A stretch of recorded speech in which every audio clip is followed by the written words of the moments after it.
embarrassing because I know that they're controversial. But the thing is, they're my real thoughts and feelings, and it's a lot of them.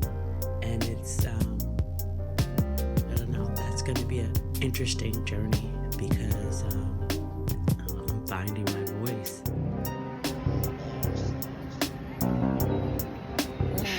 Way too cute to be dealing with bullshit.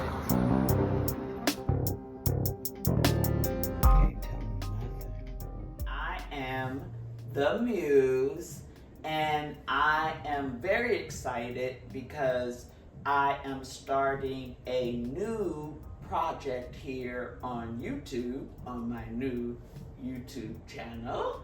This is episode 1. A little background about me. I'm wearing this very telling outfit by Melody Ehsani, which is Me, M-E, the Me brand. I'm inspired by my outfit to sort of start this project where I am sort of just kind of telling stories as they come, jumping off of my book that I wrote, The Other N-Word.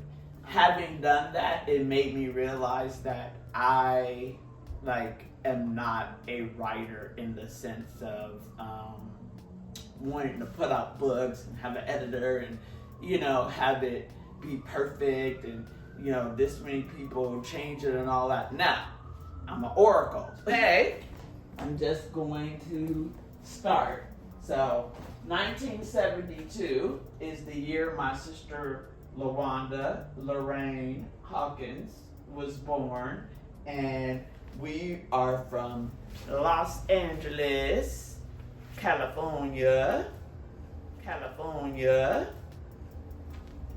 and this is me. Chapter 1, in the beginning, all for a purpose. Perception versus reality. The story of my childhood is a great lesson in perspective. My sister, LaWanda, 1972, would always say that my claim to fame was being from the hood, while hers was making it out of the hood. On paper, it sounds like the typical poor black family story. Though my mother had me when she was 24, she had all 3 of my older siblings between the age of 14 and 17. We grew up in the Pueblos, a housing project in South Central Los Angeles, after which we moved to 99th and Figueroa, the hood, where most of my childhood memories took shape. I am the 4th child of 6, 5 girls and 1 boy. My brother Roderick is the oldest, and his father is Harry Holmes. Besides us 5 girls, Roderick has a whole other set of siblings on his father's side. Next, there is Juanita and LaWanda, both children of James Hawkins, who was killed by the police when they were kids. Then there's me, Lenora, Larita, and LaDonna. Our father is Leonard Speedy Williams, and besides us, he has 4 other children by other women. We grew up with 2 of them, Katrina and DeShannon, who are twins, who, by the way, are less than 2 months older than I am. So besides my mother having 6 kids by 3 different men, my father had 2 women pregnant at the same time, resulting in 3 kids all the same age.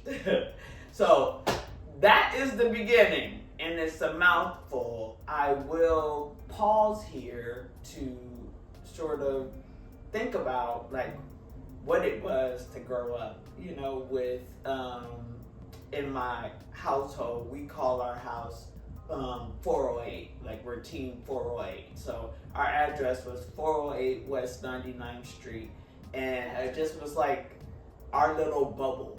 My mom created this magical bubble in the middle of the hood that just had us. And we lived a life based on her view of the world. And so it was quite beautiful and wonderful, despite when I sort of left the hood, or you hear about the hood on TV, or, I live in the hood. Like, it's not like I don't know what's going on, but like, there's this sense of like, oh my God, but my reality was like, I had the best fucking childhood. You know what I'm saying? Like, it just was dope. My grandmother had 13 kids. All of them got between like 1 and 10 kids. You get what I'm saying? And so, total of us, just my generation, my cousins, my aunts and uncles, and my grandmother, is 60 of us. I call my aunts and uncle, that set, I call them Esther's dozen. Because they're a baker's dozen. So a baker's dozen is 13. So a dozen is 12, but a baker's dozen is 13. So they're Esther's dozen. And then the Esther doesn't still work because from her, there's 60 that sort of, in my generation, now we all having kids, and so it's even more, so it's just ridiculous. But just from the 13 and their kids, that level up to my grandmother, there's 60 of us. And so we grew up like as a clan in South Central LA, and that's the beginning of my story.